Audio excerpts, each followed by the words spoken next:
Hey there, McAllister here with Toasty DIY. Today I've been feeling a little sick, and recently actually, so I wanted to do something that would cheer me up, and that is board games. And my favorite type of games are tabletop role-playing games.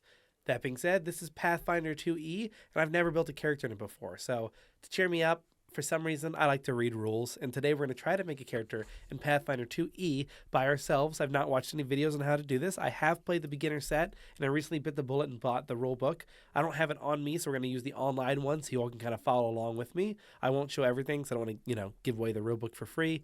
But let's go ahead and take a peek at it. Just stopping in real quick to let you know that if you noticed in the beginning, I hold up this character sheet, which is the Pathfinder original rule set character sheet, not the 2E character sheet, it appears. But I would say this is all part of the learning process. I'm going to copy over what I have over on this sheet to this sheet, and the video will restart at that point where I messed up, and you'll be able to tell where it is because I have to go leave to print this one. So I'll be right back. So you see here, I believe this way, that way, is going to be the different ancestries, and that's what I'm going to have to start with, because the first step is step one, create a concept. What sort of hero do you want to be? So looking through these different races, I always found it's super cool that you could be a goblin in Pathfinder, just outright, and you can be one in D&D, but you have to get an extra rule book for that, and I think just being goblin's cool. So we're going to name myself Gunter the Goblin. That seems easy enough. Let's just go with character name Gunter.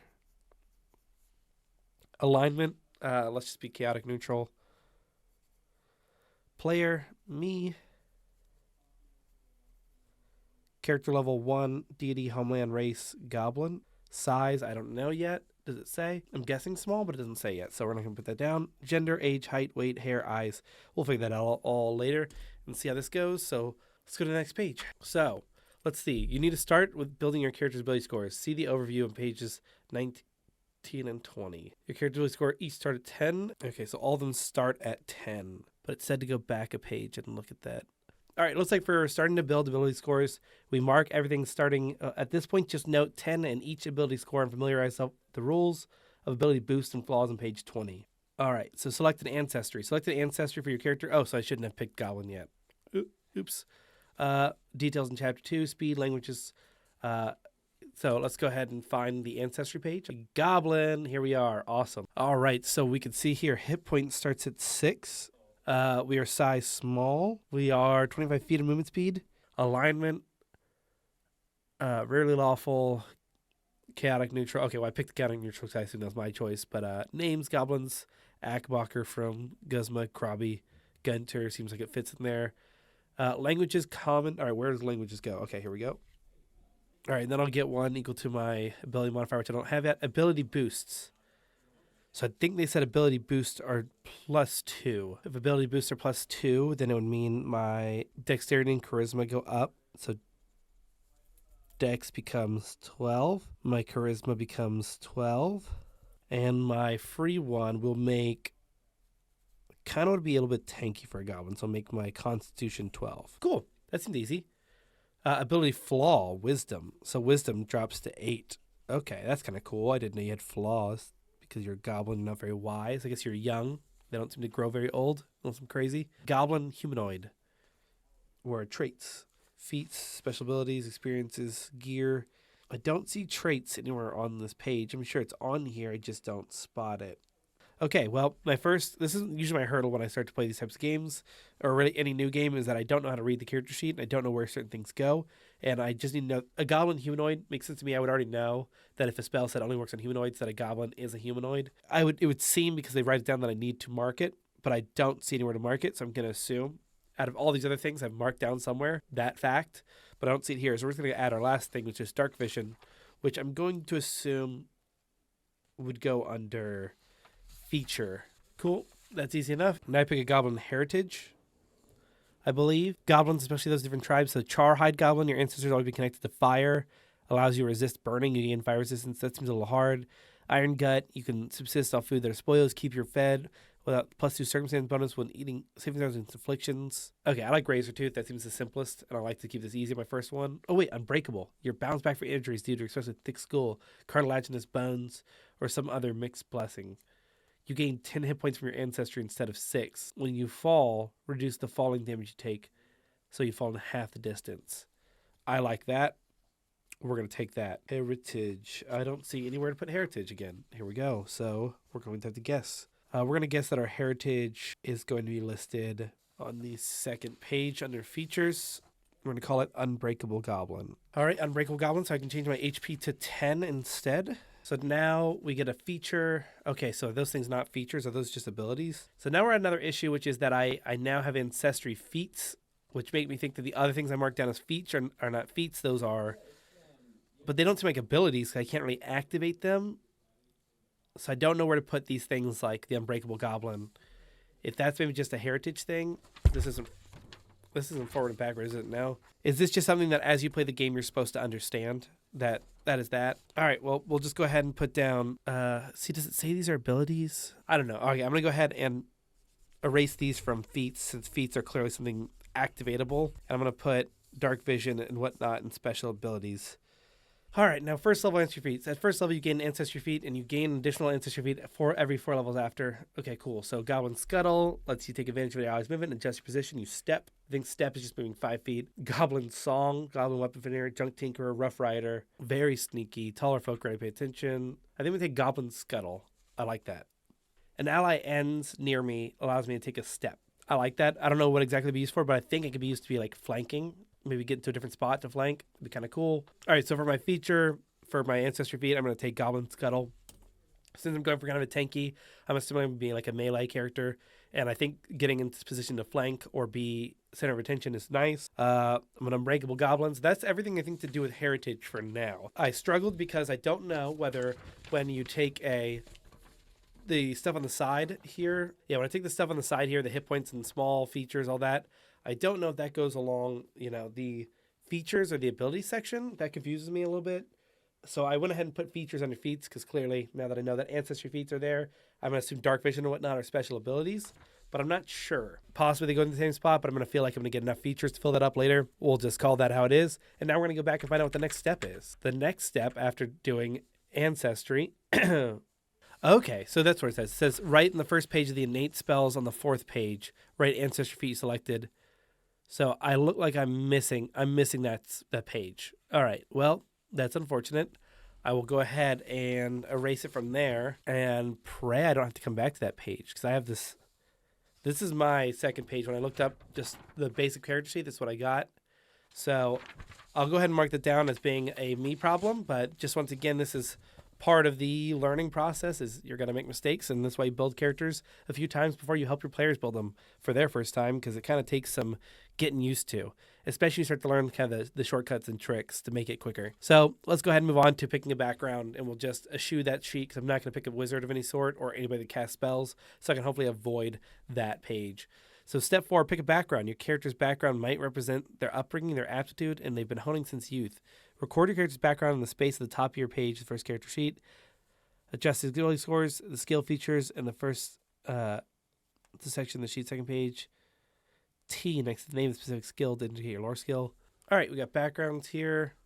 Artisan, Acolyte, Acrobat, Animal Whisperer, Barrister? Okay, Barkeep, Artist, no. Bounty Hunter, Charlatan, Detective, Emissary, Entertainer. I'm thinking Bounty Hunter right now seems the coolest. Guard, Hermit, Hunter, Laborer, Gladiator. Kind of like Gladiator as well.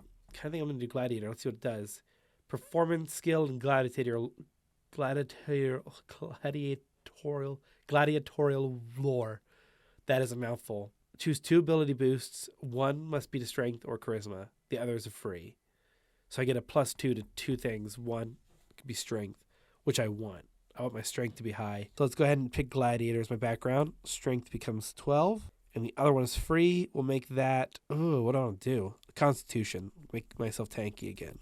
You've also trained the performance skill and gained the gladiatorial lore skill. Impressive performance and gladiatorial lore skill. Where's lore?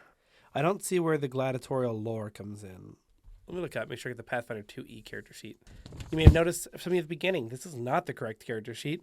So I'm going to go ahead and have to print out a new one and not restart, just copy this data over. So that's why I was having trouble finding things. I was on the wrong character sheet. When you look up Pathfinder character sheet, and make sure you specify 2E. Makes sense. D&D, when you look up character sheet, everyone's playing 5E. I guess you will still enjoy Pathfinder original. So let me go print that out, and I'll be right back. All right, took me a little bit, but I went ahead and got the actual paper switched over. So now we're going to be starting on, I've gotten everything in the right spot. I think I've done my background stuff. I need to now confirm the last of the background stuff. Let's see. I did my boosts. I chose my 2. I boosted, let's see, strength, and I boosted, and then performance skill. You're trained in performance and gladiatorial lore. All right, so performance is trained. All right, cool. So now what's next? Choose a class. Write your character's class in the space. Okay, at this point, you need to decide your character's class. A class gives your character access to a suite of heroic abilities. Determine how effectively they fight. Can shake off or avoid. Summaries in 22. You don't need to write down all of your character's class features yet. You simply need to know which class you want to play, which determines your ability scores and will be most impactful. All right, so let's go ahead. Write the character's class space at the top of the first page, then write 1 in the box level to indicate. So here we got our classes. We have the Alchemist, the Fighter, very likely going to be Fighter. Barbarian, I don't like that version of Fighter. Is there other version of Fighter that might be more fun? Monk, Bard, Ranger, Champion. A champion, a defender, strap on armor and a righteous weapon. The champion protects the innocent, vanquishes evil. Okay, well, I know what a fighter does because of 5e. So let's take the champion because I've never been a champion in the game before. That sounds cool. And I don't want magic, so that should hopefully help. Is a champion just a paladin? Straps on a righteous weapon, protects the innocent, vanquishes evil, steadfast their beliefs, devoted to both a deity and an aspect of good. They follow strict code and make a world a better place. That sounds like a paladin. Let's check out champion's stat block and see if a champion is just a paladin because I have a feeling that's what's going to be. DD, devote, class features, champion's code, DD, and cause. Okay, let's do champion because it doesn't look like they have any sort of like spell slots, which is what I was worried about because I really don't want to deal with spells. Honestly, my first one, I might make a second one where I try to make some more complicated classes or try to make like a level 3 one directly. So if this does well, I might try to level up this character or however, whatever y'all think might be interesting. So let's see. Level 1, I'm trained in perception. You gain the listed proficiency ranks in the following statistics. You are untrained in anything not listed unless you gain a better proficiency rank in some other way. Trained in perception. Oh, it's got its own little spot. Cool. Saving throws, expert in fortitude, trained in reflex. Expert in fortitude, trained in reflex. I think those are saves. Skills, trained in religion, trained in 1 skill determined by your choice of deity. Trained in a number of skills equal to 2 plus your proficiency modifier. Cool. Trained in 1 skill determined by the deity of your choice. Don't know what my deity is yet. 2 plus your modifier. So I have nothing there. So we'll go ahead and say we'll take diplomacy. We're trying to keep people from being bad. We're trying to be good.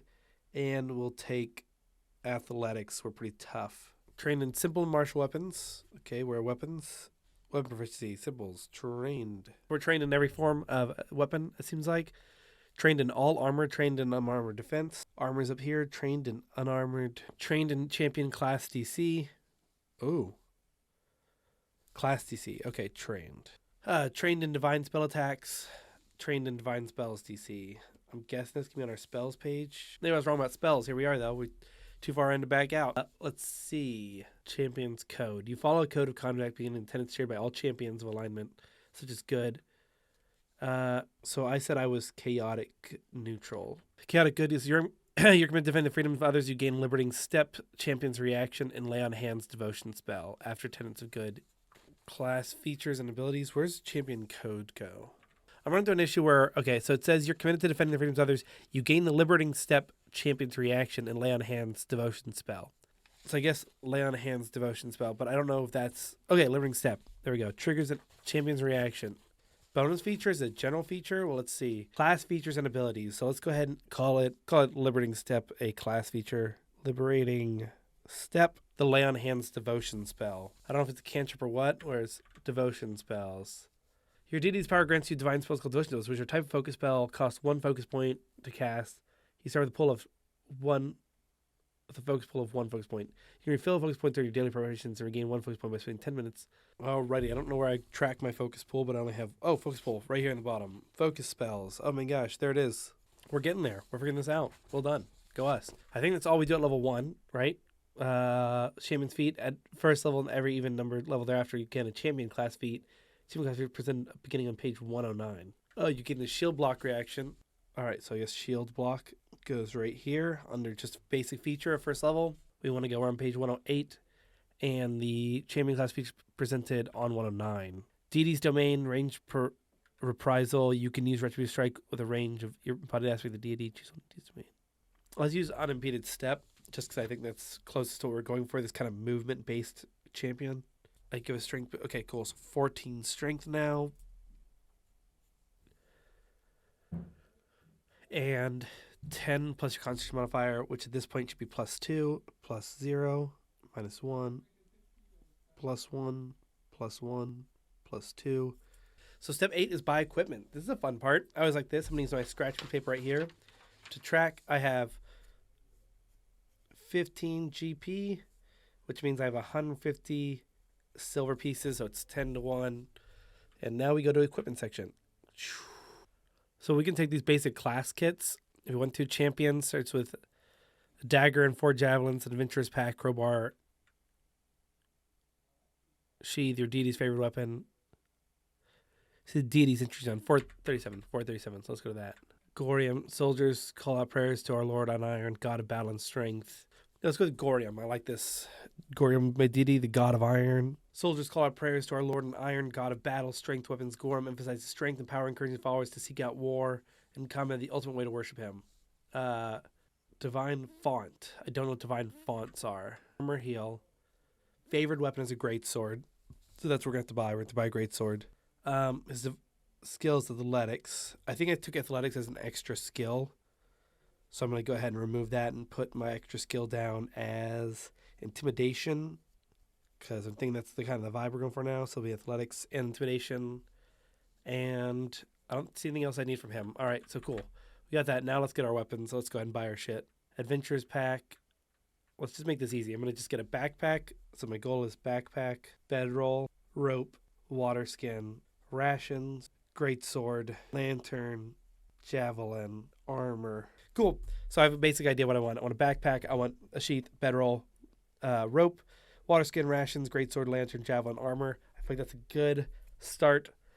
And then we'll just figure out what we have left money-wise. Okay, well, I don't know how long this took me. I'll check the recording in total and put it on screen right here. But that's how long it took for me, as somebody who's a D&D 5e player, to create a full champion named Gunter, probably a little incorrectly. I don't fully understand everything on my character sheet. I don't know how lay on hands works.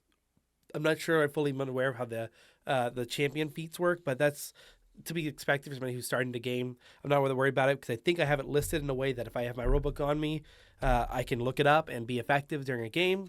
But I will say from my experience putting it together, this is a lot more complicated than it was for the actual like beginner's book. That was like really easy. They simplified it and dumbed it down a lot, which I really appreciate because it made me feel confident enough to tackle this. And at least I had some familiarity with it. It was nice easing into the water instead of jumping straight in. But I will say, I don't think anything will beat having someone that you know who understands how to make this, making one with you, which that might be my next goal, is to find somebody like on Roll20 or whatnot and join a game maybe for a week or two to find out exactly how this works. But in the end, we have Gunter, the level 1 paladin champion-esque character, following the god of iron and war and all that fun stuff. So thank you all for watching. Overall, I think this is going to be an interesting game. I'm going to try to play it here soon, maybe running a game for some friends, but I'm going to have to make a few more characters in order for me to understand how everything works, at least have the gist of it. I wish I had more money to buy more stuff for him, but I guess I just have to play the game to earn it. So thank you all for watching. If you have any questions, leave them down below. This was just my experience building it. I'd say the difficulty, if you've never played a game like this before, would be out of 10, like a 9 out of 10. I think for D&D, it's like a 6 out of 10 because the only hard part to understand is proficiency bonus, I feel. And this one, you have a lot of moving parts. Like in D&D, this is broken down to just 3 things. Now, I love the open-end. I love the openness of this to allow for like item modifiers. You get an item that's +1 to great sword swinging. That's awesome. I love that this really makes that easy to do because it's already written down there. So when things change, I find in D&D, you don't know where all your bonuses are coming from. So like if a year into a campaign, you get a sword that gives you +1 to attack, or like an amulet that gives you +1 to sword attacks, you don't know where that's coming from. So when you get the next sword or the next mace, you end up adding a +1 to it, even though it shouldn't have it because you don't know where it came from. So I really like this in one sense, but I really need to get used to it before I can enjoy it, I think. So thank you all for watching. Like I said, comments down below, and I appreciate you. Peace.